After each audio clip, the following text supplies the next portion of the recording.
Hello guys, welcome to another video. IPL Rajasthan cricket captain Riyan Parag cigarette വലിക്കുന്ന video ഇപ്പോൾ പുറത്തായിട്ടിരിക്കുകയാണ്. Dressing room ആ ഏരിയയിൽ ഔട്ടായി കഴിഞ്ഞിട്ട് ഡ്രസ്സിംഗ് റൂമിൽ ആ ഏരിയ ഇരുന്നുകൊണ്ടാണ്.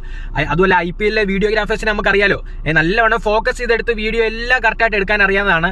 കൂടാതെ ഏറ്റവും കൂടുതലും ക്രൗഡ് കൂടുതലുള്ള ആൾക്കാരൊക്കെ കൂടുതലും സോഷ്യൽ മീഡിയയിൽ ഇച്ചിരി ഒന്ന് വ്യൂസ് കിട്ടുമെന്ന് ഉറപ്പായ ചില രംഗങ്ങളൊക്കെ IPL വീഡിയോഗ്രാഫേഴ്സിന് വീഡിയോ എടുക്കാൻ പകർത്താൻ കഴിവുള്ളവരാണെന്ന് നമുക്കറിയാം.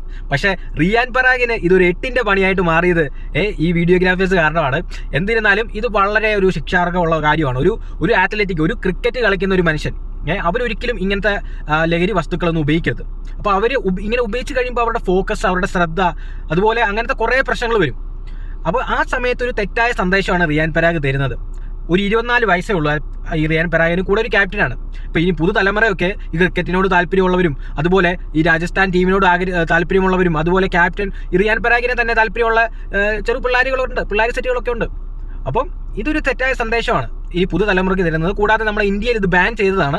അപ്പോൾ അതിൻ്റെ തന്നെ ശിക്ഷ, അതായത് 1 വർഷം തടവും കൂടെ 1 ലക്ഷം രൂപ ഫൈനും ഉണ്ട്. അത് രണ്ടും ഉണ്ടാകുമോ, ഇതിപ്പം പൈസ കൊടുത്ത് തീർക്കുമോ, അതിപ്പം നമുക്കറിയത്തില്ല.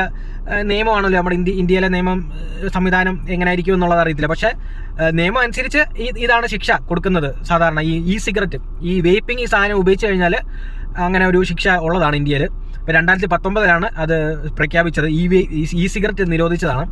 അപ്പോൾ ഇതൊരു തെറ്റായ സന്ദേശമാണ്. വളരെ മോശമായി പോയെന്ന് തന്നെ എനിക്ക് പറയാനുള്ളത് റിയാൻ പരാഗ് ചെയ്തത്. കാരണം ഒരു അത്ലറ്റിക് ഇങ്ങനെ ചെയ്തു കഴിഞ്ഞാൽ ഇനി അത് കാണുന്നവർ തന്നെ അതൊരു പോസിറ്റീവായിട്ട് എടുക്കും. അതായത് അത് കാണുന്നവർ തന്നെ, ക്രിക്കറ്റ് കളിക്കുന്നവരും ഇങ്ങനത്തെ ഒന്നും ലഹരി വസ്തുക്കൾ ഉപയോഗിച്ച് കഴിഞ്ഞാൽ അവരുടെ ശ്രദ്ധ പോകും, അതുപോലെ ക്ഷീണം വരും, അങ്ങനെയൊക്കെ കുറേ. അതായത് ഒരു ലോജിക്കായിട്ടുള്ള പ്രശ്നങ്ങളുണ്ടല്ലോ. അതൊരു സാധാരണ വെറുതെ ഇരിക്കുന്നവൻ പോയിട്ട് ഈ സിഗരറ്റും മറ്റു ലഹരിയൊക്കെ ഉപയോഗിച്ച് കഴിഞ്ഞാൽ അവർക്ക് വേറെ കുഴപ്പമൊന്നുമില്ല. പക്ഷേ ഇതുപോലെ ആക്റ്റീവായിട്ട് നിൽക്കുന്ന കാര്യങ്ങളിലോട് അത്രയും റെസ്പോൺസിബിളായിട്ട് നിൽക്കുന്ന ഒരു മനുഷ്യൻ ഇതൊക്കെ ഉപയോഗിച്ച് തുടങ്ങിക്കഴിഞ്ഞാൽ എൻ്റെ ടീമിനെ തന്നെ ബാധിക്കും.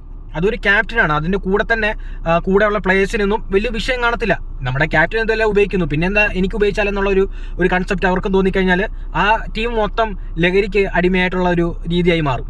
അപ്പോൾ ഒരു പുതുതലമുറ വഹിക്കുന്ന ഒരു ക്യാപ്റ്റൻ, അത് ആ രാജസ്ഥാൻ ടീമിലുള്ളവർ തന്നെ ചെറു സെറ്റാണ്, പ്രായം കുറഞ്ഞവരാണ്. അപ്പം ഏതാണ്ട് 25 വയസ്സ് താഴെ ഉള്ളവരൊക്കെ ഉള്ളൂ കൂടുതലും. ജയ്സ്വാൾ അതുപോലെ സൂര്യവംശിയൊക്കെ 18ഉം 16ഉം വയസ്സൊക്കെ ഉള്ളൂ. അപ്പോൾ അവർ ഓർക്കും എന്താ ക്യാപ്റ്റൻ ഇതൊക്കെ വലിക്കുന്ന, പിന്നെ നമുക്ക് വലിച്ചാൽ എന്താ. അതൊക്കെ അങ്ങനെ ആയിക്കഴിഞ്ഞാൽ ഒരു ഇന്ത്യ, ഇനി വരുന്ന തലമുറ, നെക്സ്റ്റ് ജനറേഷൻ ഇന്ത്യ ക്യാപ്റ്റൻ ആകേണ്ടതും ഇന്ത്യയിലെ നല്ല പേസ് ബോളേഴ്സും അതുപോലെ ഓൺ സ്ട്രൈക്ക് ചെയ്യുന്ന ഓപ്പണിംഗ് ചെയ്യുന്ന ബാറ്ററും ഒക്കെ ആകേണ്ടവർ ഈ ലഹരിക്ക് അടിമയായി ചെറുപ്രായത്തിൽ തുടങ്ങിക്കഴിഞ്ഞാൽ നമ്മുടെ ഇന്ത്യ ടീമിനെ തന്നെ വലിയ ബാധിക്കും. ഇപ്പോൾ ഉള്ള കാലത്തെ നമ്മൾ വിരാട് കോഹ്ലിയും അതുപോലെ നമ്മളിപ്പോൾ സീനിയേഴ്സ് ക്രിക്കറ്റേഴ്സൊക്കെ ഇതൊന്നും ഉപയോഗിക്കാത്തവരാണ്. അവരുടെ ഭാഗത്തു നിന്നും ഇത്രയും കാലത്ത് വരാത്ത ഒരു കാര്യമാണ് തുടക്കത്തിൽ തന്നെ ഇന്ത്യയിലോട്ട് ഇനിയും നെക്സ്റ്റ് ഇന്ത്യ ടീം വഹിക്കേണ്ടവർ ചെയ്തു തുടങ്ങിയിരിക്കുന്നത്. അതായത് ഇപ്പം വീഡിയോയിൽ നമ്മൾ കണ്ടതൊക്കെ.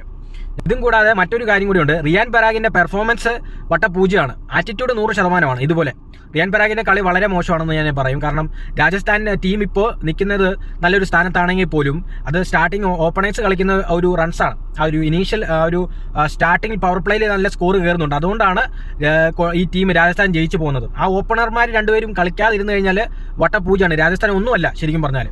രാജസ്ഥാൻ ശരിക്കും ഇത്ര എത്തുന്നത് തന്നെ വലിയൊരു ലക്കാണ്. ഒരു ഡിസേർവ്ഡ് ഒരു ടീമല്ല. ബാക്കിയുള്ള പഞ്ചാബും അതുപോലെ റോയൽ ചലഞ്ചേഴ്സ് ബാംഗ്ലൂരിനെ പോലെയുള്ള ഒരു ഡിസേർവ്ഡ് ആയിട്ടുള്ള ടീമല്ല. പക്ഷേ എങ്ങനെയോ ലക്കിലൊക്കെ കുറേ ഇപ്പോൾ എത്തിയതാണ് എന്നുള്ളത് ഞാൻ പറയും.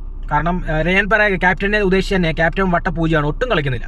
അതും കൂടാതെയാണ് ഇപ്പോൾ പ്ലസ് ആയിട്ട് ഇപ്പം വേറെ ഒന്നും ഇപ്പോൾ സിഗരറ്റ് വലിക്കുന്നത്, ഈ സിഗരറ്റും കൂടി വലിക്കുന്നതായി കഴിഞ്ഞപ്പോൾ തൃപ്തിയായി.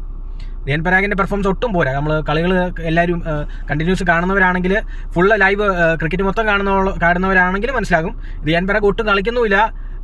കൂടാതെ ഇപ്പോൾ ഈ സിഗരറ്റ് ഇതുപോലെയൊക്കെ വലിച്ചു തുടങ്ങുമ്പം എനിക്കൊട്ടും താല്പര്യമില്ല. ഇനിയുള്ള ഒരു ജനറേഷനൊന്നും വായിക്കാൻ പറ്റുന്ന ഒരു പ്ലെയർ അല്ല റിയാൻ പരാഗ്. അല്ലെങ്കിൽ ഇതൊക്കെ ഒഴിവാക്കി നല്ല പ്ലെയർ, നല്ല ആ ഒരു കളിയിലും ഇതുണ്ടാകണം. ഓക്കെ, സിഗരറ്റ് മറ്റു കാര്യങ്ങളൊക്കെ വലിച്ചു ഇങ്ങനെയൊക്കെ ഉപയോഗിച്ചിട്ടുണ്ടെങ്കിൽ പോലും പെർഫോമൻസ് ഉണ്ടെങ്കിൽ പെർഫോമൻസ് ഉണ്ടെങ്കിൽ നമുക്കതാണ് വേണ്ടത്. ഇന്ത്യൻ ടീമിൽ ഇനിയുള്ള കാലം ക്യാപ്റ്റൻ ആകേണ്ടതും നല്ല പ്ലെയർ ആകേണ്ടവരും ഒക്കെ നല്ലപോലെ കളിച്ച് നിൽക്കുന്നവരാണെങ്കിൽ കുഴപ്പമില്ല. ഇതിപ്പോൾ വലിച്ചിട്ടുണ്ടെങ്കിലും ഇതിപ്പോൾ ഉപയോഗിച്ചിട്ടുണ്ടെങ്കിലും നിയമപരമായിട്ട് ശിക്ഷ അനുഭവിക്കട്ടെ. പക്ഷേ ക്രിക്കറ്റിൽ ഇത് ബാധിക്കും. അത് നമുക്ക് ഒട്ടും സഹിക്കുകയില്ല ഭായി. ഇന്ത്യ ക്രിക്കറ്റ് ടീം എപ്പോഴും നമ്മളെ ജീവന തുല്യം, നമുക്ക് അത്ര ആഗ്രഹമുള്ള ഒരു ടീമാണ്. നമുക്ക് നമ്മുടെ രാജ്യം വിജയിക്കണം. അതുപോലെ ക്രിക്കറ്റ് എന്ന് പറഞ്ഞാൽ നമുക്ക് മസ്റ്റാണ്. ക്രിക്കറ്റ് നമ്മൾ ഒരിക്കലും പരാജയപ്പെടരുതെന്നുള്ളൊരു അത്ര ആഗ്രഹമുള്ളവരാണ് നമ്മളെ മലയാളികളൊക്കെ. കൂടുതലും നമ്മൾ മലയാളികളൊക്കെ ക്രിക്കറ്റിൽ കുറേ ഇഷ്ടമുള്ളവരാണ്. ഒരു സ്ഥാനം കിട്ടാനൊക്കെ ആഗ്രഹമുള്ളവരാണ്. പക്ഷെ അതൊന്നും കിട്ടാത്ത പോയാൽ പോലും നമ്മുടെ ഇന്ത്യ ടീമിനൊരു പരാജയം ആരും ഉണ്ടാക്കി കൊടുക്കരുതെന്നുള്ള ഒരു കൺസെപ്റ്റ് ഉള്ളവരാണ്, ഒരു മനസ്ഥിതി ഉള്ളവരാണ് നമ്മളൊക്കെ എല്ലാവരും. അപ്പം റിയാൻ പരാഗ് ഒന്നും ഇങ്ങനെ ഉപയോഗിക്കുന്നത് നിർത്തി ശിക്ഷ അനുഭവിച്ചു കഴിഞ്ഞ് നല്ല പെർഫോമൻസ് നടത്തി കഴിഞ്ഞാൽ ഓക്കെ, റിയാൻ പരാഗൊക്കെ തിരിച്ചു വരണം എന്നുള്ളത് ഞാൻ പറയുള്ളൂ. പക്ഷേ ഇപ്പോഴത്തെ പെർഫോമൻസ് അനുസരിച്ച് ഒട്ടും എലിജിബിൾ അല്ല. റിയാൻ പരാഗ് ഒന്നും ഇന്ത്യ ടീമിൽ ജേഴ്സി ഇടാനായിട്ടുള്ള ഒട്ടും യോഗ്യത ഇല്ല എന്നുള്ളത് ഞാൻ പറഞ്ഞു പോവാണ്. അപ്പോൾ ഈ ഒരു വിഷയം കൂടെ വന്നപ്പോഴാണ് ഞാനങ്ങനെ ഇങ്ങനെ ഒരു വീഡിയോ ചെയ്യുന്നത്. അപ്പോൾ മറ്റൊന്നും വേറെ പ്രത്യേകിച്ച് ഇതിനെക്കുറിച്ച് പറയാനില്ല ഗൈസ്. നെക്സ്റ്റ് ഒരു വീഡിയോ ഉടനെ വരുന്നതായിരിക്കും. See you soon guys, by.